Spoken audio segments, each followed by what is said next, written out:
Good evening, everyone, and thank you for coming out on a cold, just pre-Christmas meeting to let's talk. First order of business is to adopt their agenda. Move that we adopt the agenda as warned. I'll second. Moved in a second. Any changes from anyone? Unseen. All in favor of the approval of the agenda, say aye. Aye. Opposed, no one. Select board remark. Microphones, I think, are not on. Mine Oh, yours is on? Oh, I'm sorry. It's just dim. is. Mine was not on. Thank you, but I'm loud, so. Okay, select board comments. I like to just start off with my usual that we're all nice and treat each other with respect and dignity. But I also wanted to comment that at our last meeting 2 weeks ago, we had a presentation from Nifty Thrifty about a wonderful donation to the town to be used for solar that will help us with lower our costs in town. So after that, I was able to come into the town office and meet with the ladies of Nifty Thrifty, and they presented the check to us with Seth and Bill Moore and myself and a whole bunch of people, and it was really, really good. I want to reiterate that the use of this money was determined by the people at Nifty Thrifty to be used for solar. That will help at the police station, the electric bills, and our town garage, and our electric charging stations. It's not that the electricity is going to be any better at the police station or any of those other locations. It's going to be free. And by it coming to us in that respect, we will be able to save roughly $10,000 a year in our budget. So this is a gift that keeps on giving, so to speak. So I want to again thank Nifty Thrifty for what they have done for us. With that said, any other select board want to make any pre-Christmas statement? Unheard. So we're moving on. Happy solstice. I'll say that. Happy The days will solstice, start yeah. getting longer. Yes. The next part of business is for our police chief. So I would like to have our police chief come forward. We have a new staff person that will be working at the town office. I will let you introduce her. So this is going to be our new administrative assistant we just hired. Her name is Samantha Sumner. She comes to us from experience with the Vermont State Police as well as the Middlebury Police Department. She just started this last week. We're trying to get her up and running, transitioning over from our per diem person that we had, but we're definitely welcome to have her on board. Great. We welcome you with open arms and hope you can whip all these fellas into shape real fast. Someone's got it. Yeah, we've heard great things about you, and you're definitely going to help take some of the administrative load off our officers so they can be out in the field doing what they do best. Yep. Yep. Yep. Anyone else have anything to say? Contrary to rumors, often the select board does support the police department very much, and we are happy to have officers and have yourself on board, and look forward to still. Paul was going to be here tonight, our new lieutenant, but he is homesick, so we will have Paul in another couple of weeks. Correct? Yes, and he does send his apologies. Like I spoke with him last night. He's got a little bit of flu, so he's feeling very under the weather. So. Yep. All right. Perfect. Thank you very, very much for coming.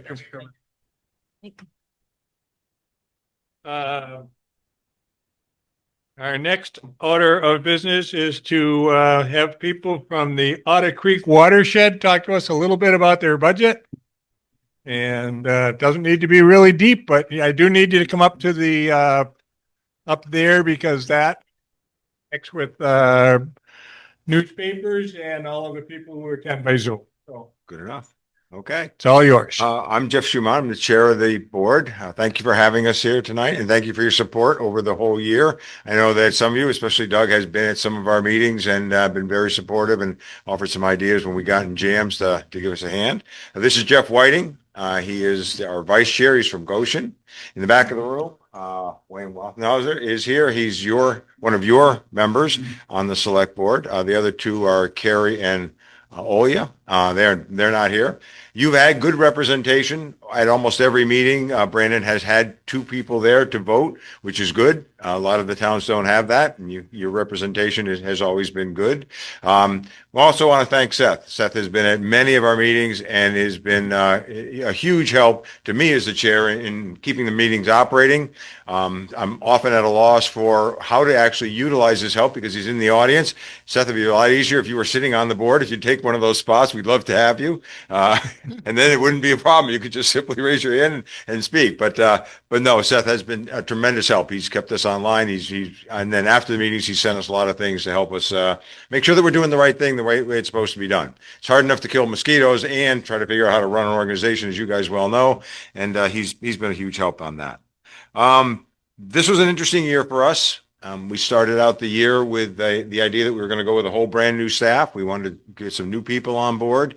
So we hired all new staff. And it took us a while to get up to speed.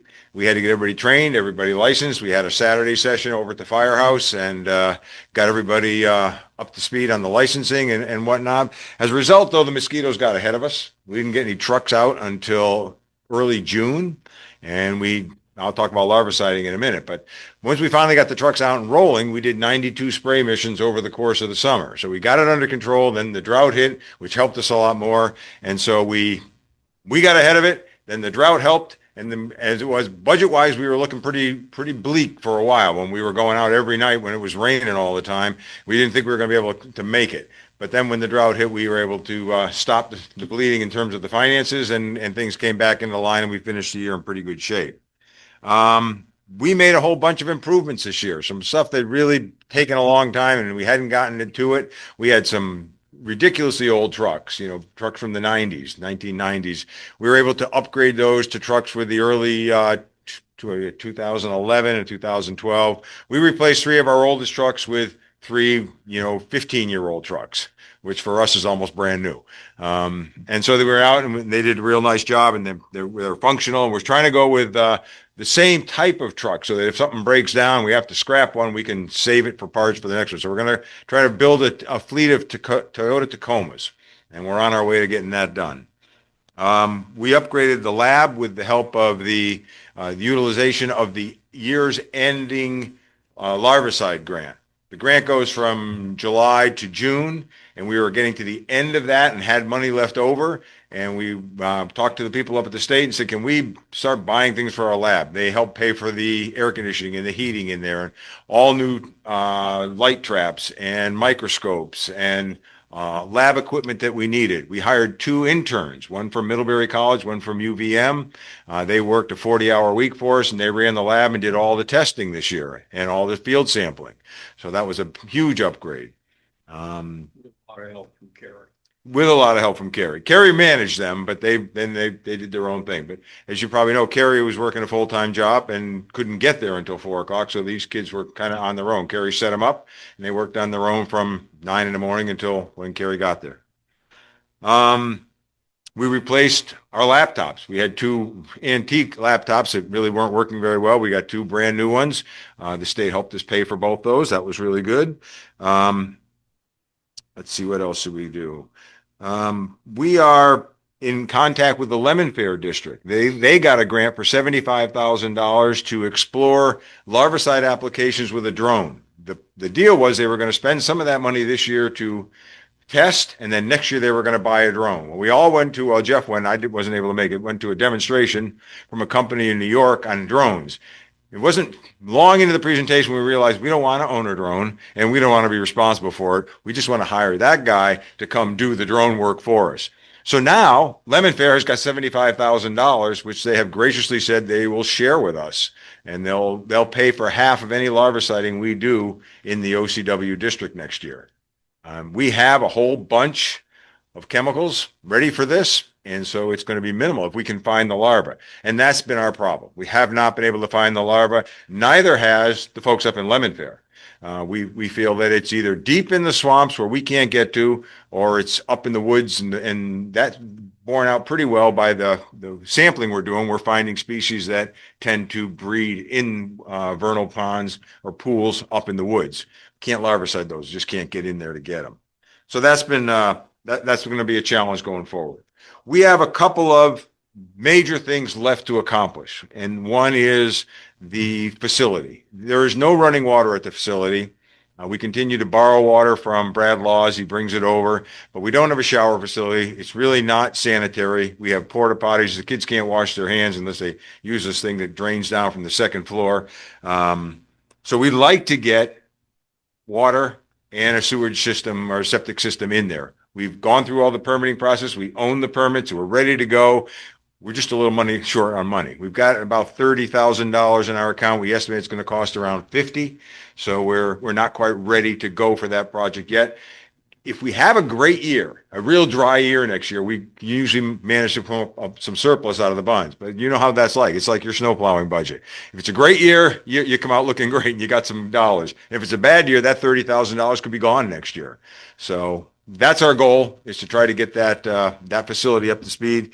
And the second one is more of a leadership challenge. Right now, myself and Jeff and our treasurer are all putting in around 25 to 30 hours a month. And I know I'm preaching to the choir because you guys are volunteers yourselves. I know how much work you put in. But this is a volunteer gig for all of us, and it's too much. But we can't find the right people to run this thing without us being heavily involved, without Jeff writing the permits, without Doug doing all the treasury, without me handling all the stuff at the state. We need to find somebody who can do this. And our problem, as you probably well know, is it's a part-time seasonal job. You can't pay anybody benefits. You can't, run your household on what we could pay someone. So we need someone for this to be their part-time thing that they can give us. If you know anybody, if you hear of anybody who's retired who wants to pick up a nice piece of change, they're going to work, but we need somebody. We got to find the unique individual who's going to fit into this mold and run this thing for us, because we're burning out. And I don't know how long we can keep it going. So that's kind of everything we have. We've sent the budget off to you. We've sent the annual report off to you. We're here to answer any questions you might have. I don't have any. The board? Just a quick one, just so it's in the record. The person you're looking for as a part-time seasonal, can you give a range of dates approximately that they'd be working? Yeah, I mean, they would come on board probably, really, really, really part-time in March, all in mid-April, pretty solid through September. And then a little bit maybe in October. What we would do is, we'd be willing to actually keep them on a retainer, maybe 5 hours a month, October, November, December, January, February, and then start to ramp them back up again. So we'd stay in contact with them in case, because we have, Jeff's going to start doing the permitting right after New Year. So that work's got to get started. So we want them around for that. But then during the summer, during those other months, it's 40 hours a week, easy. In bad weeks or months, more overtime. Sure. The other thing is, in terms of permit writing and so on, if we got the right person with some science background, I would probably be turning more and more over to them. Right. Because my time on board is limited. I'm getting to the age where I'm well beyond doing chemical engineering and things like that. Sure. I had a question just quickly, maybe between you and Seth. There was a time when I was on your board, the Brandon representative, and there was talk of possibly extending the water line goes as far as Old Fox right now, where you're getting your water from, and that it's not very far to your building. Has anything ever progressed on that? Because that was like 6 years ago we talked about that. Yeah, my understanding is that's a dead end right now. There was, I think it was going to be done maybe with ARPA funds, and they got used for something else. That was kind of what I heard, but I don't know if that's true or not. I have not talked to the fire district about that, but I understood that was their decision, that it was kind of Not gonna go. too far for what was available.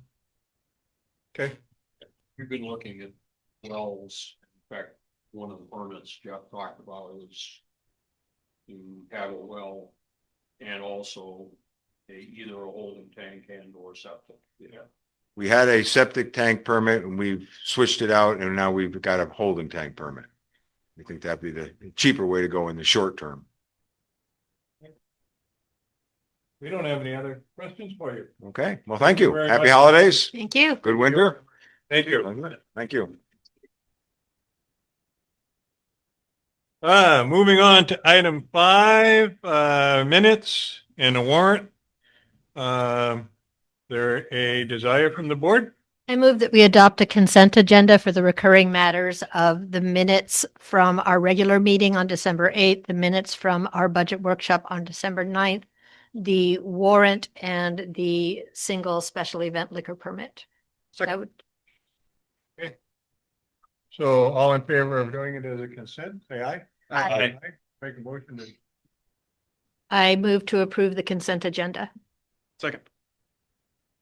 any discussion? All in favor? Aye. Opposed? No one. Reports to the select board, town manager's report. Thank you, Mr. Chair, members of the board, members of the public who are here.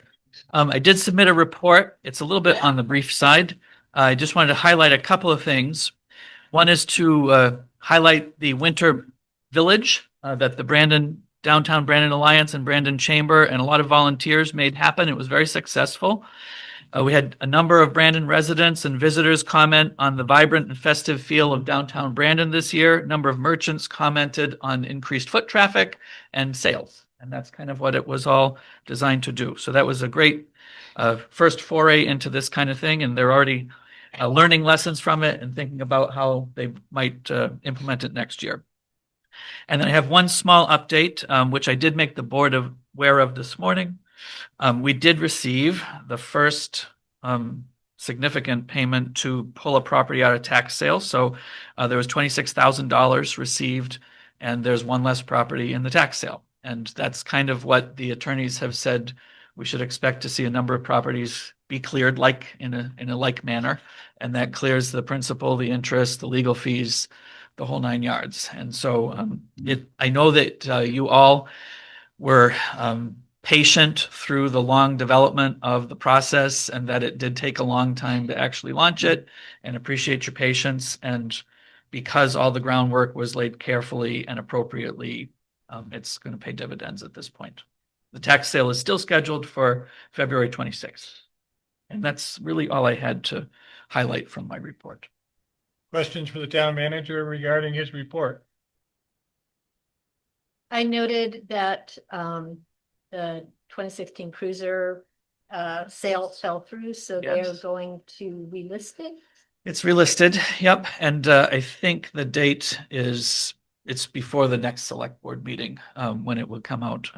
They suggested kind of sticking with the 2 weeks, but maybe going a little bit longer because of the holiday, so that it didn't happen during the holiday period.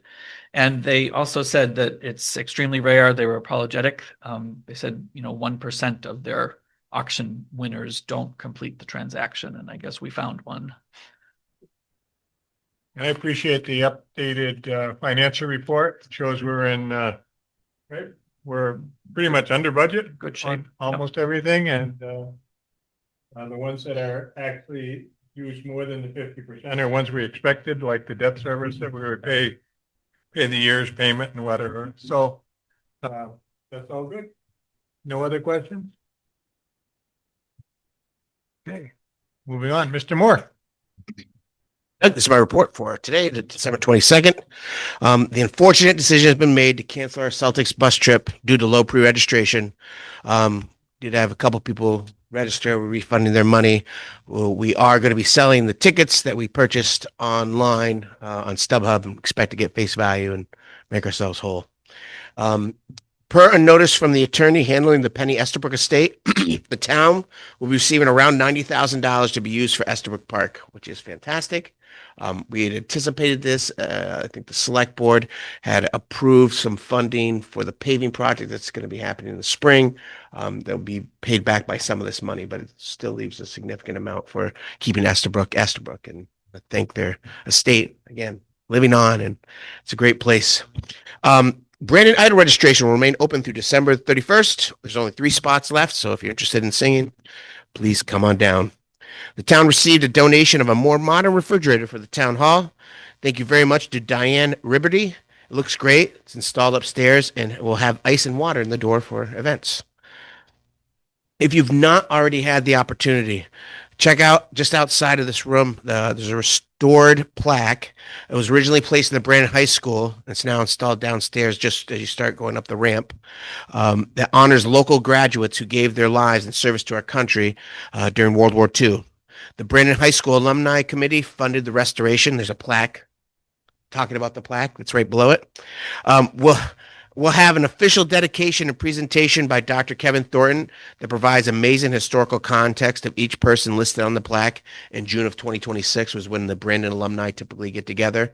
I'm really excited about this. Seth and I had a little preview of this. We last fall, or early spring, the junior class had a presentation from Dr. Thornton, and it was fascinating.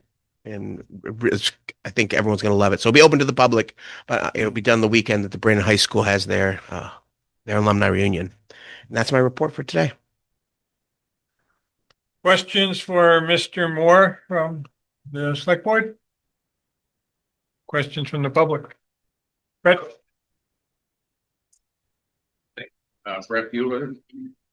There was 4,400 in the warrant for the basketball game. Was that the tickets that you hope to get the money back for? Yes. And also, I've just been reading in the paper about every town, the affordability and availability of fireworks for this next 4th of July. Yes. So I So- was wondering how Well, it's going. so it's rec adjacent. Certainly, I've been on the Brandon Independence Day Committee for a long time as rec director, and no longer the chair. However, we have worked. We've done a Brandon solution. We found that because we're a municipality, and the Brandon Fire District is a municipality, they have the ability to purchase and the fire department set off fireworks. So we have a wholesaler lined up that will sell fireworks to us, and the fire department is committed to setting off fireworks, and it will be tremendous savings relative to hiring it out. The family-owned company, North Star Fireworks, up in Barrie, got purchased by a larger company, and with that, they had increased the minimum for this year to something around $20,000, which the committee was certainly balking at and considered the possibility of not doing anything at all. But the fire department, Chief Kilpeck, and their fire department is willing to take a leap to make this happen. So this will be our first year doing it. Really excited about it, and it could be cool. They're excited about the possibility. And again, it will be much less expensive for us to buy them wholesale, to buy the tubes, to make it easy for them to do it and send these guys to a training that it would be to spend $20,000 for a 15-minute display. So Thank you. Nice to know. Thanks. Moving on. We are at public comment and participation. Anyone like to bring up anything that was not on our agenda that we can try to answer, but would probably move on to a future agenda? I just have one more question. I'm sorry. Where's that? Will that property that's been removed be listed in the minutes so that folks that have an interest in it can possibly see it's gone? I can say it right now. So it's the Giro property at 225 Furnace Road. That is no longer part of the tax sale. 225 Furnace Road, no longer part of the tax sale. Good question. Thank you. Okay. No other business being heard? Motion to adjourn. I'll second that. Motion to adjourn, seconded. All in favor? Hey. Aye.